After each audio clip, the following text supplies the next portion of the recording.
Bharatiya Janata party जो काम करती है उसमें न कोई क्षेत्रवाद है, न कोई जातिवाद है और न कोई संप्रदायवाद है। कोई भी वर्ग, कोई भी जाति, कोई भी धर्म इतना सुरक्षित है, कहीं कुछ बवाल नहीं है। आखिर पार्टी का कोई चिंतन होगा तब कोई पार्टी मजबूत होती है।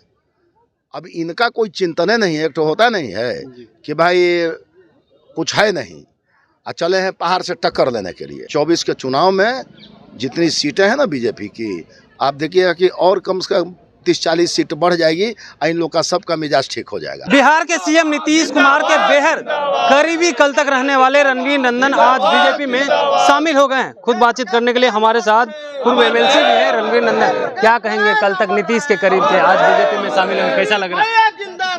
जिंदाबाद जिंदाबाद। अरे ये तो हमने कहता दिया है, तो फिर उसके रिपीटेशन की क्या आवश्यकता है? कल तक तो आप नीतीश के करीबी हुआ करते थे, अब बीजेपी में आ गए हैं, कैसा महसूस कर रहे हैं? नहीं, बीजेपी में आ गए हैं तो आपने देखा कि सभी नेताओं ने कहा कि घर में वापस लौट गए। तो जब घर में वापसी होती है तो फिर वो फीलिंग बतलाई जाती है, वो तो अपने आप जो फीलिंग जो है वो सबके सामने आ जाती है। बहुत अच्छा लग रहा है, जितने हमारे कार्यकर्ता थे उस समय के सबके साथ आज मिल रहे हैं, बैठ रहे हैं, बहुत अच्छा लग रहा है।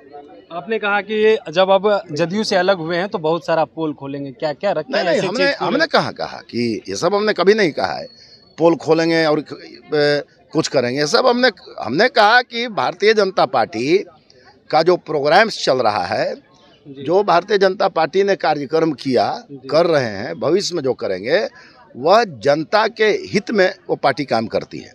वो कोई अपने हित में पार्टी काम नहीं करती है।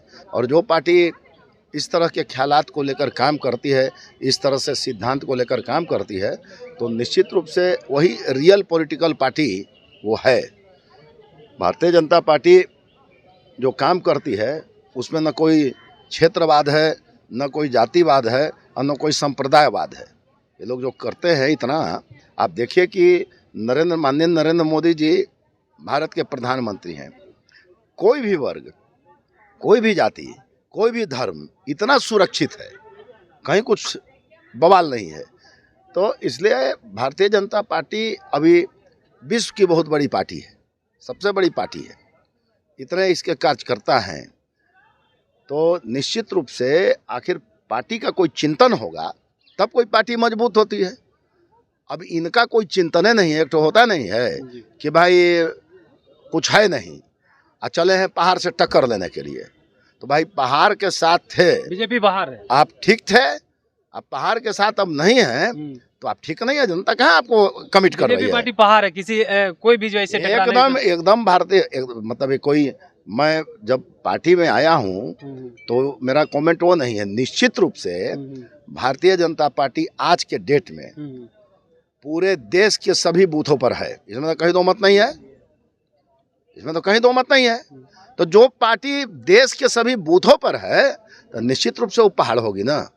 एक सवाल और रहेगा कि इंडिया गठबंधन है एक तरफ, एनडीए है एक तरफ, क्या लग रहा है तमाम विपक्ष की पार्टी एकजुट हो गई है और कह रही है कि मोदी को सत्ता से उखाड़ फेंकेंगे, इसको किस रूप में देखते हैं? भाई आप बात समझिए जरा सा, उनका एक पॉइंट है कि मोदी को सत्ता से उखाड़ फेंकेंगे। क्यों फेंकेंगे अभी तक उनका स्पष्ट नहीं है मामला।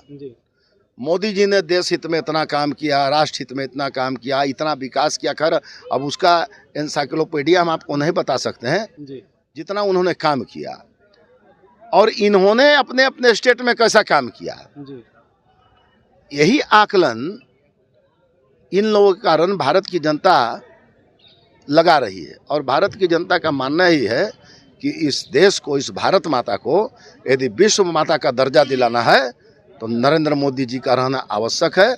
और 24 के चुनाव में जितनी सीटें हैं ना बीजेपी की, आप देखिएगा कि और कम से कम 30-40 सीट बढ़ जाएगी और इन लोग का सबका मिजाज ठीक हो जाएगा, बढ़ जाएगी। और सीट जिंदाबाद। जेपी नड्डा बिहार दौरे पे बढ़ जाएगी। मैं फिर आपको गारंटी के साथ कह रहा हूँ, जितनी सीट बीजेपी के पास है 30-40 और बढ़ जाएगी और इनका सारा मामला जो है कि रखा का रखा रह जाएगा। एक आखिरी सवाल रहेगा सर, जेपी नड्डा बिहार दौरे पे आए थे तो उन्होंने कहा क्षेत्रीय पार्टी समाप्त हो जाएगी, आपने भी कहा कि जब हम पार्टी छोड़े हैं और 6 महीने तक पार्टी चला ले, तो क्या लग रहा है जदयू पार्टी खत्म हो जाएगी? अरे भाई हम काहे उसके बारे में हम कमेंट करें। मतलब जो जिसका मतलब एक होता क्या है कि आप देखें ना कि इलेक्ट्रॉन और प्रोटॉन कोई स्ट्रक्चर होता है साइंस में, जी तो बताया जाता है ना कि न्यूट्रॉन जो है और प्रोटॉन जो है एक न्यूक्लियस में रहता है, इलेक्ट्रॉन उसके चारों ओर चक्कर चलाते रहता है, तब जाके कोई एटॉमिक स्ट्रक्चर बनता है। ये तो साइंस की बात है। जी अब किसी वैज्ञानिक ने कहा कि अब इलेक्ट्रॉन जो चक्कर चला रहा है तो एक दिन तो चक्कर करते करते इलेक्ट्रॉन भी खत्म हो जाएगा। तो फिर एक साइंटिस्ट ने कहा कि नहीं, इसको एनर्जी मिलती है चलने से, और उस एनर्जी के सहारे चलता है तो स्ट्रक्चर होते रहता है। तो इनका वही एनर्जी जो है वो खत्म हो गया तो कहाँ से चलेंगे? इनको खत्म हो गिरना ही जाएगी, है, आप कह रहे हैं। इनका गिरना है। रणवीर तो आपने नंदन सुना भैया हमारे साथ थे रणवीर नंदन, जिन्होंने कहा है कि देखिए आने वाले दिनों में जदयू जो है समाप्त हो जाएगी। इससे पहले भी इन्होंने कहा था और कहा कि 2024 में फिर से मोदी की सरकार बनेगी। Kamlesh Kumar, live Bihar, Patna. Live Bihar YouTube पर सब्सक्राइब और फेसबुक पर लाइक जरूर करें।